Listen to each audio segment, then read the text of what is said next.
paz do Senhor, seja bem-vindo.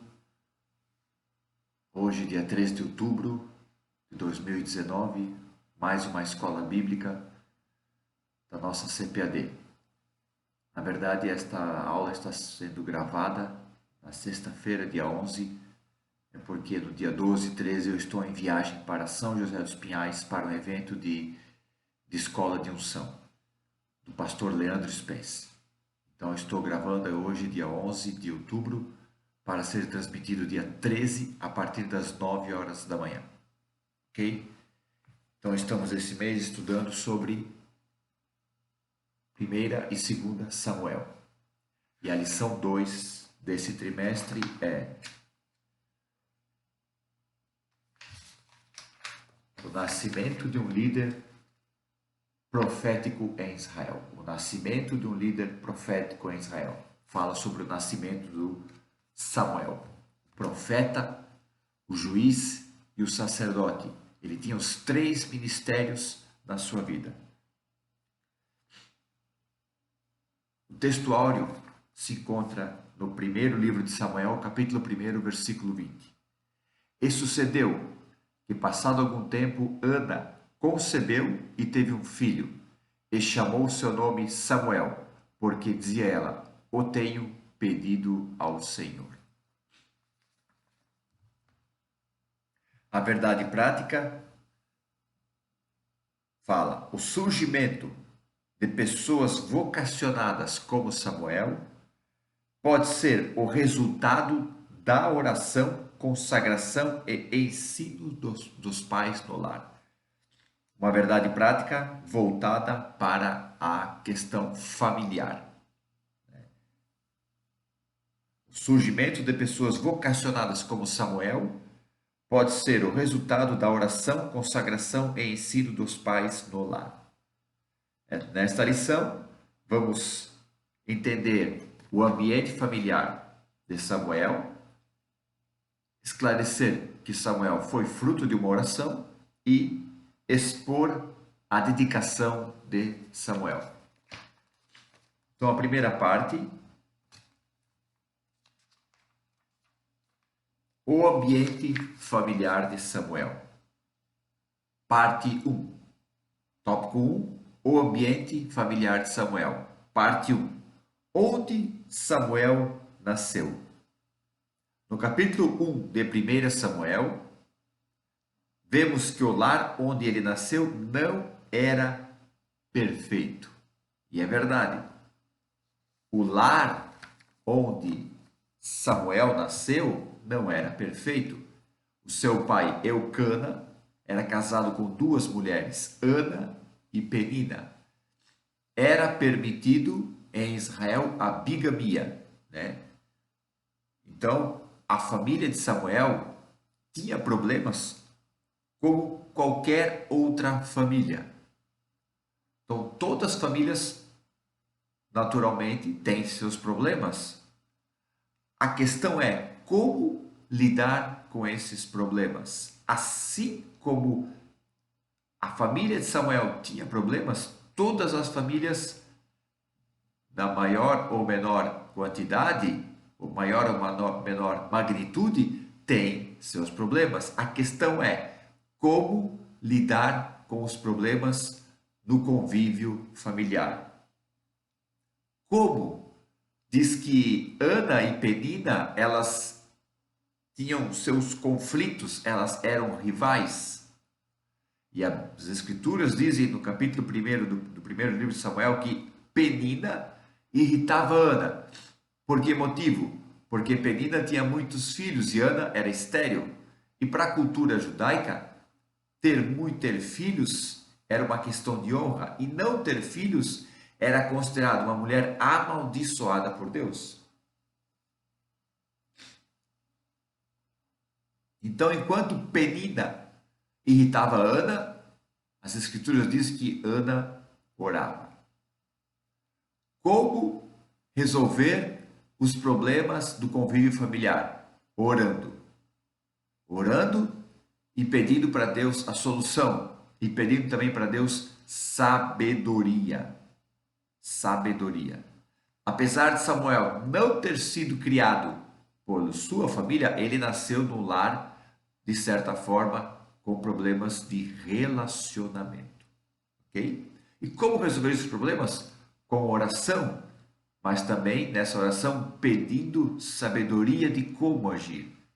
Então, temos que orar sim, mas temos que tomar atitudes no pedido da oração, de pedir o que? Principalmente sabedoria.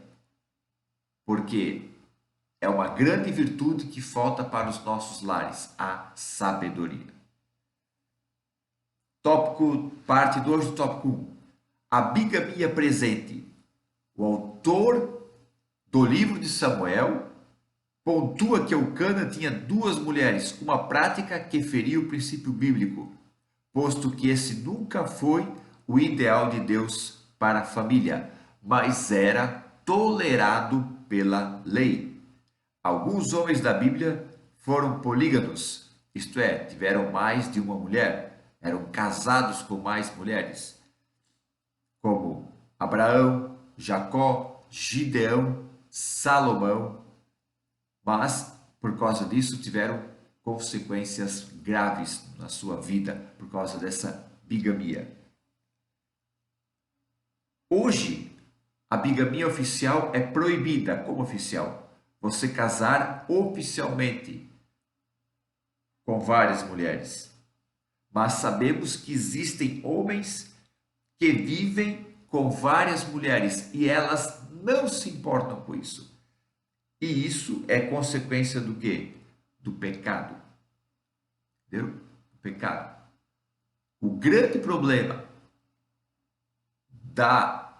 do lar de Samuel, onde Samuel nasceu, dessa bigamia presente, era que não havia diálogo. Não havia diálogo. Quantos problemas poderíamos resolver se houvesse diálogo? Josué, capítulo 22. Israel havia acabado de conquistar a terra prometida, depois de 5 anos de batalhas, onde 31 reis foram vencidos. Então, a tribo de Gade, a tribo de Ruben e a meia tribo de Manassés ficou do outro lado do Jordão. Voltaram para suas famílias, ficaram do lado do Jordão, e o restante ficou do outro lado. Essas duas tribos, Gade e Ruben, e a meia tribo de Manassés, resolveram erigir um altar de testemunho. As outras tribos acharam que era um altar de idolatria e se prepararam para uma batalha. Ia começar uma guerra devido ao altar que essas duas tribos e meia fizeram. Mas antes de guerrear, houve uma conversa, houve um diálogo. E as duas tribos, Gade e Ruben, meia tribo de Manassés, explicaram que não era um altar de idolatria, mas sim um altar de testemunho. Pronto. Foi resolvida a questão, cada um voltou para o seu lugar, não houve uma guerra. Olha só, quase que uma guerra foi feita, quase aconteceu uma guerra, mas com o diálogo foi tudo amenizado. Veja como é importante o diálogo, principalmente no convívio familiar. Família que não senta para conversar, família que não dialoga, é uma família desestruturada. Ok? Sente com seus filhos, ore por eles, abençoe eles, mas converse com eles. Ok? Uma família piedosa, diz o comentarista, na parte 3 do tópico 1. Apesar de todas as querelas presentes na família de Samuel,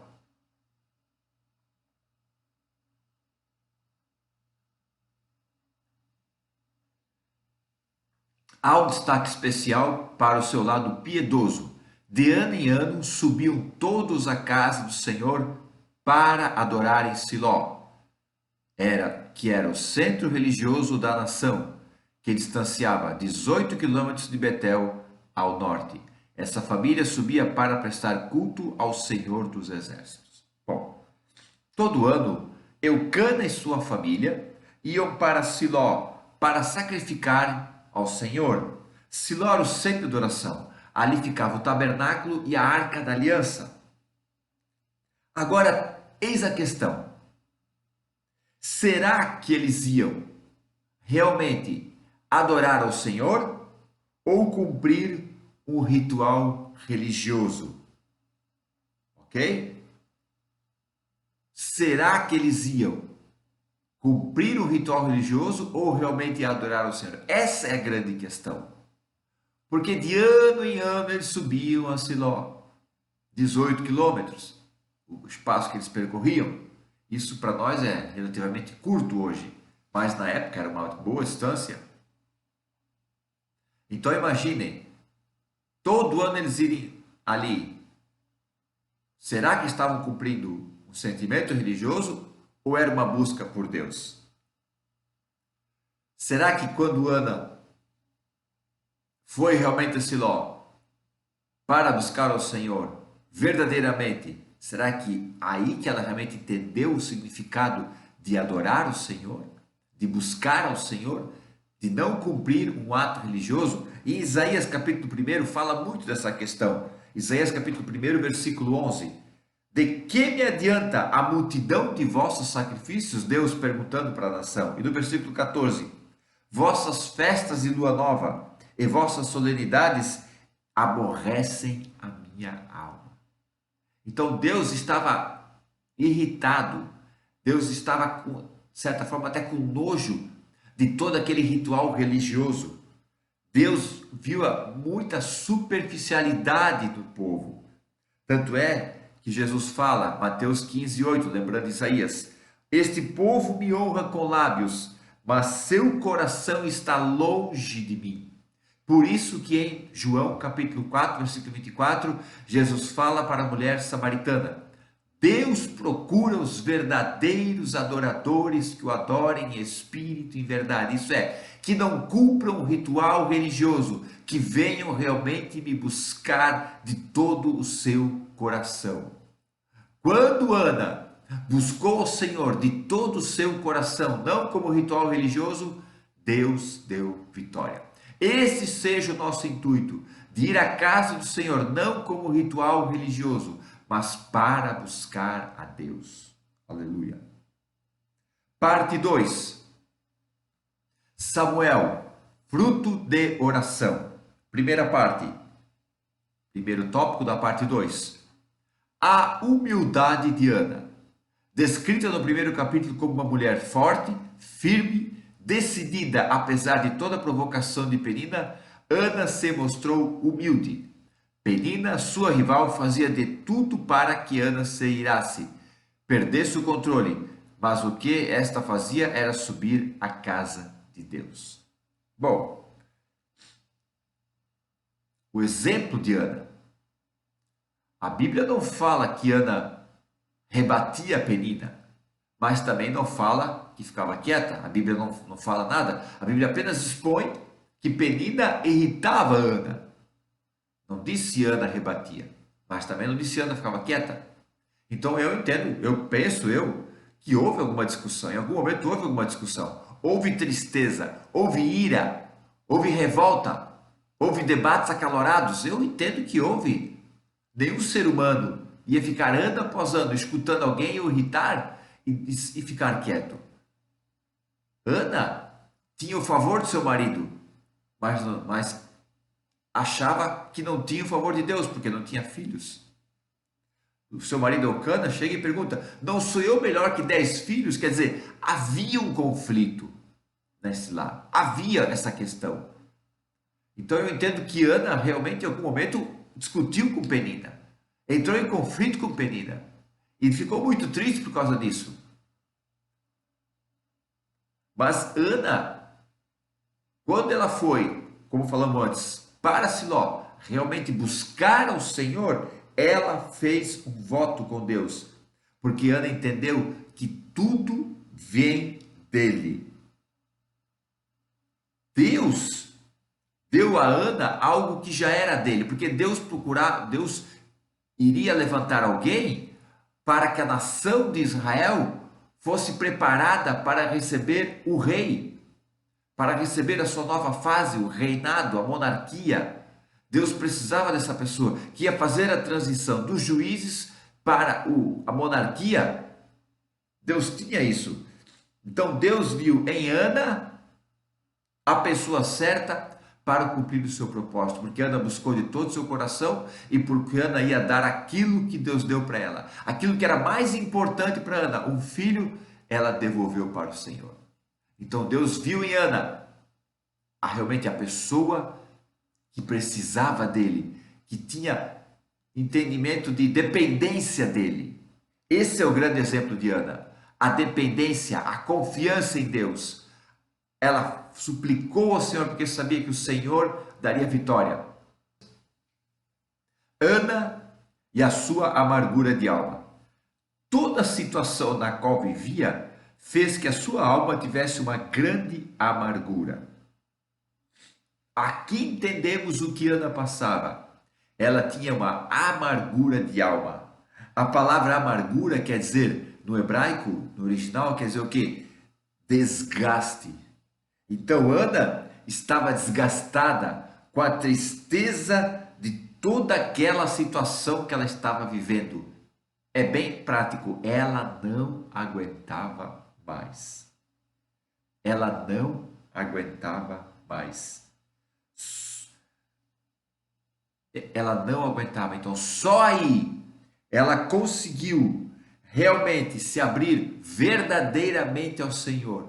Porque o seu desgaste, a sua situação, a tristeza da alma, a amargura da alma era tão grande que ela conseguiu rasgar todo o seu coração para Deus. Conseguiu abrir todo o seu coração. Só aí a oração de Ana chegou ao trono da glória. Porque a sua amargura foi tão profunda que ela conseguiu rasgar todo o seu ser perante o Senhor. Quanto maior a nossa humildade perante ao Senhor, quanto maior a nossa dependência perante o Senhor, quanto maior nós rasgarmos o nosso coração perante o Senhor, maior será o nosso nível de comunhão, maior será o nosso nível de intimidade. Ok? Maior será o nosso nível de intimidade. O sacerdote, como representante do povo perante Deus, ele teve poder de liberar a bênção de Deus para Ana. Quando ele vê Ana chorando, ele achou que ela estava embriagada. Aí Ana disse, não, estou com amargura de alma. E ele disse, vai em paz, que o Senhor conceda a petição que tu pediste.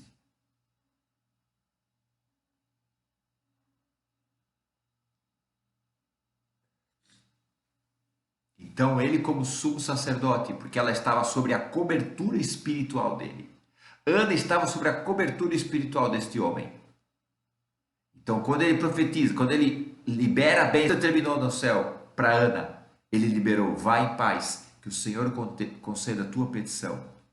Isso naquela época. Hoje temos o nosso sumo sacerdote, não é o homem como ele era, é o nosso Deus, Jesus Cristo. Hebreus 10, 19 e 20.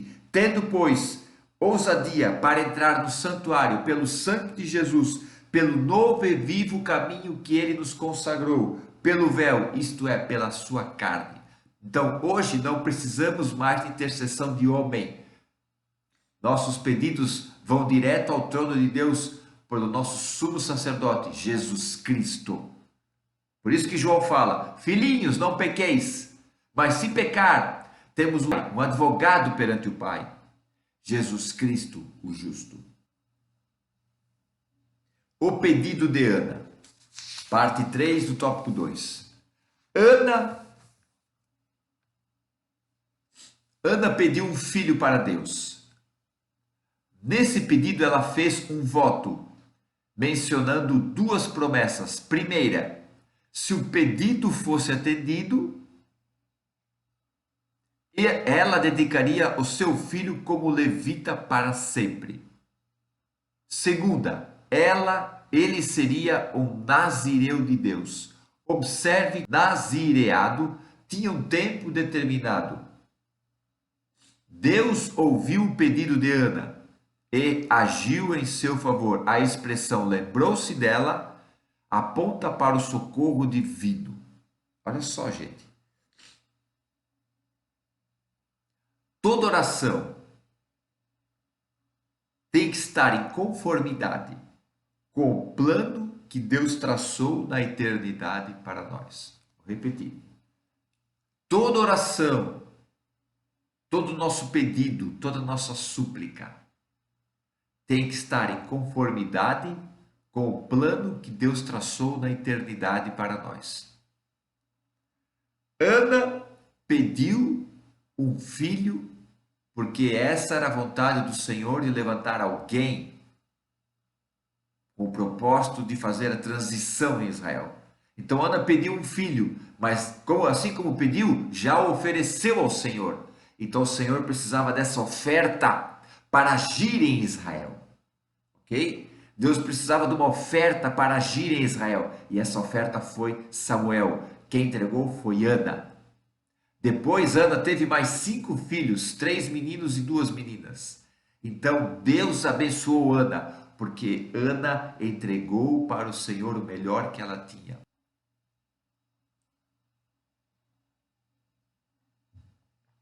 Por isso que a Bíblia relata, Salmo 37:4, deleita-te no Senhor, isso é, tenha prazer nele, e ele concederá os desejos do teu coração.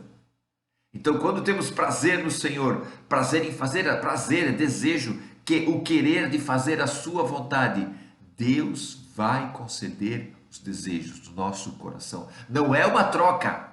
Isso acontece naturalmente, ok? Não é uma troca. Vou fazer para Deus porque Deus vai me abençoar. Não. Você faz sem esperar nada em troca. Faça sem esperar nada em troca. Aí sim Deus vai te abençoar. Tiago 4:3. Pedis e não recebeis, porque pedis mal, para gastardes em vossos próprios deleites. Isso é, você pede e não recebe, porque é só para a tua carne, para o teu prazer.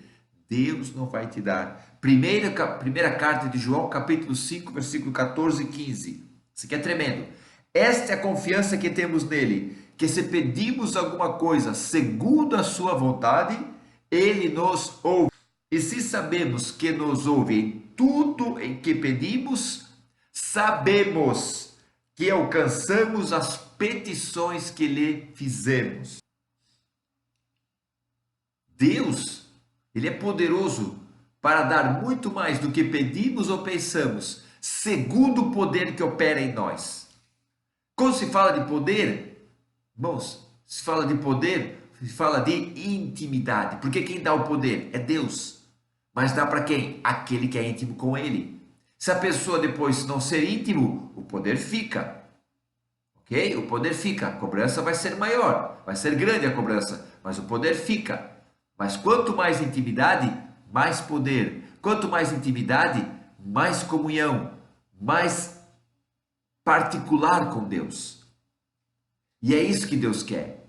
Deus quer abençoar. Deus quer te dar os desejos do teu coração, por causa da intimidade que você tem com ele. Adão tinha tudo no Éden, mas era por causa da intimidade que ele tinha com Deus. Deus preparou todo aquele mundo maravilhoso para Adão morar, para quê? Para ter intimidade com ele.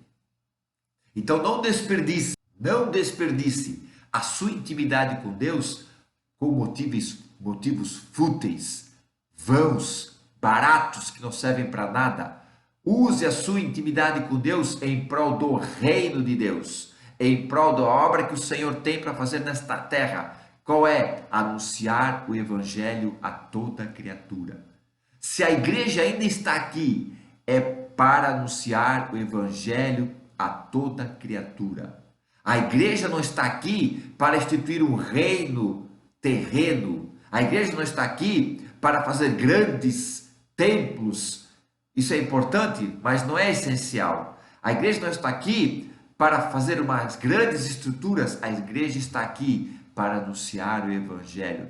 Todos esses bens materiais que a igreja está adquirindo vai passar. Não vai ficar pedra sobre pedra. Mas as almas que a igreja está conquistando para o reino viverão para a eternidade. Então peça segundo a vontade de Deus. trabalhe e peça segundo a vontade de Deus. Use a tua comunhão, a tua intimidade com Deus em prol do reino, não em prol do seu benefício. Ok? Parte 3, a última parte.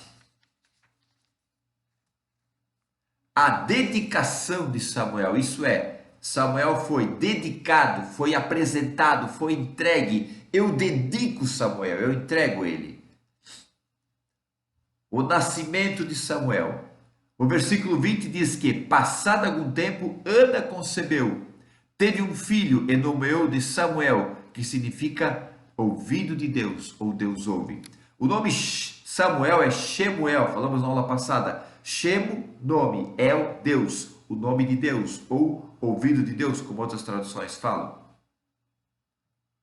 Então, a ênfase aqui recai para o nome poderoso, ou seja, o poder do Eterno. Através do nome de Samuel, Ana estava dizendo que Deus havia ouvido o pedido. Esse era o nome de Samuel. Samuel representava uma grande vitória de uma mulher através da súplica para Deus. É isso que Samuel representava. Então, Samuel representava isso. Óbvio que ele estava sendo dedicado, colocado à disposição de Deus em prol do seu reino. O cumprimento do voto. A partir do versículo 21, nota-se que Eucana, marido de Ana, subiu à casa de Deus para, juntamente com toda a sua casa, com exceção de Ana, que só subiria após desmamar o menino, apresentar sacrifícios anuais e cumprir seu voto. Pelo texto da Septuaginta, Septuaginta é a tradução grega da Bíblia hebraica, que é o Velho Testamento, ok? Septuaginta, Eucana cumpriu seus votos e também entregou os dízimos do produto da terra. Esse procedimento consistia em entregar os dízimos do produto da terra, conforme se esperava que todo levita fizesse. Após ser desmamado, aproximadamente 3 anos mais tarde, Samuel foi levado por seus pais à casa de Deus e entregue ao sacerdote Eli para o cumprimento do voto feito pela sua mãe. E aqui o comentarista usa o texto de Eclesiastes. Quando fizeram um voto, tarde em cumpri-lo. Ok? Quando fizeram... O que é um voto?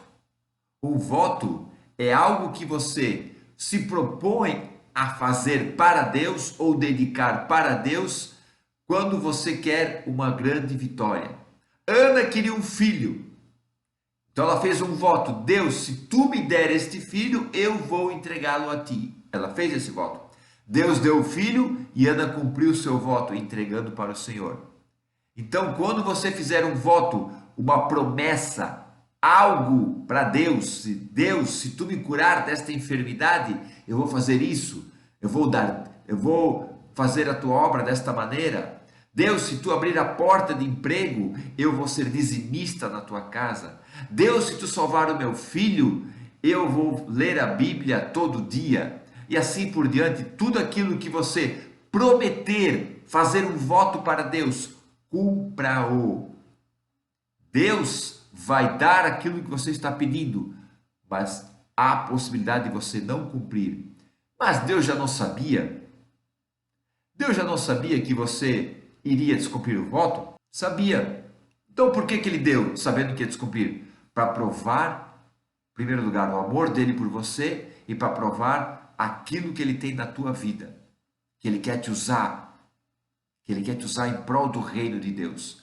Por isso, mesmo que você não cumpra o voto, Deus vai te provar para você que ele é fiel. Uma das grandes textos da Bíblia, Deus é fiel. Quem sempre quebra a aliança com Deus é o homem, não é Deus, ok? Deus nunca quebra a sua aliança. Quem quebra a aliança é o homem. O homem sempre vem quebrando a aliança com Deus. Mas Deus é fiel e misericordioso. Lamentações 3:22. As misericórdias do Senhor são a causa de não sermos consumidos. Se renovam a cada manhã. Então Deus é fiel. O homem não.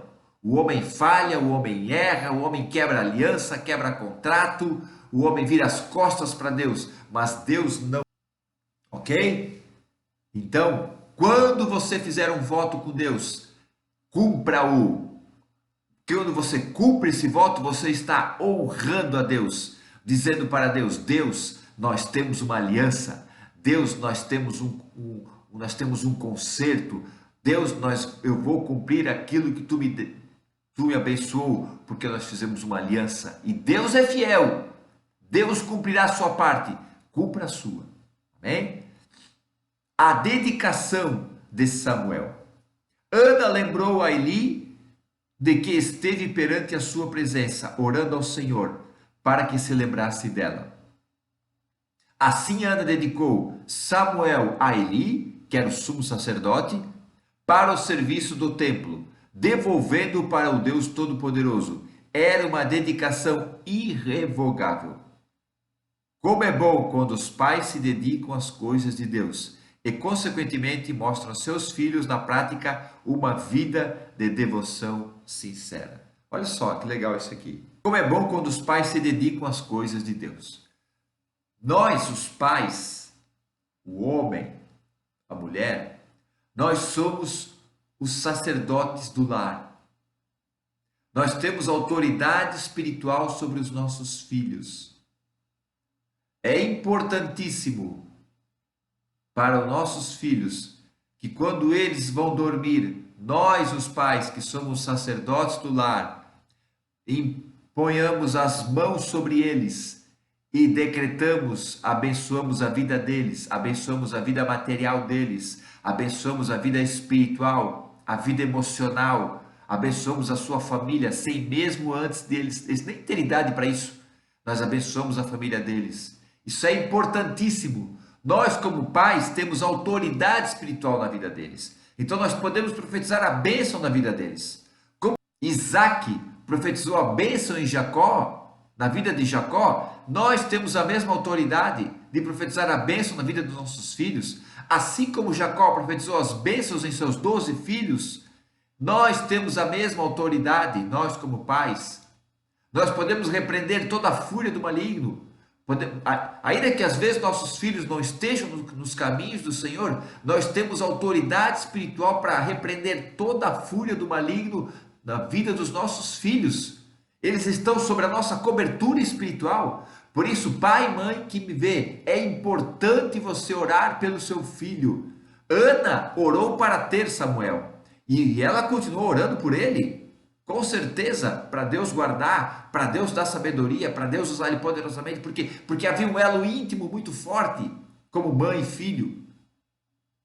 Mas nós, como pais, principalmente os homens, que somos os sacerdotes do lar, nós temos o dever de orarmos e abençoar os nossos filhos. Ok?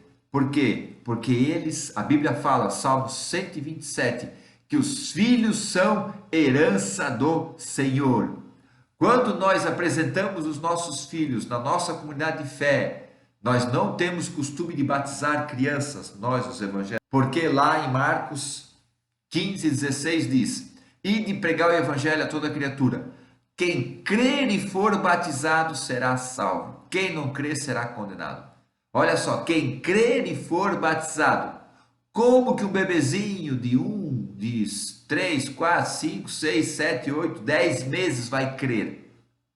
Como vai crer?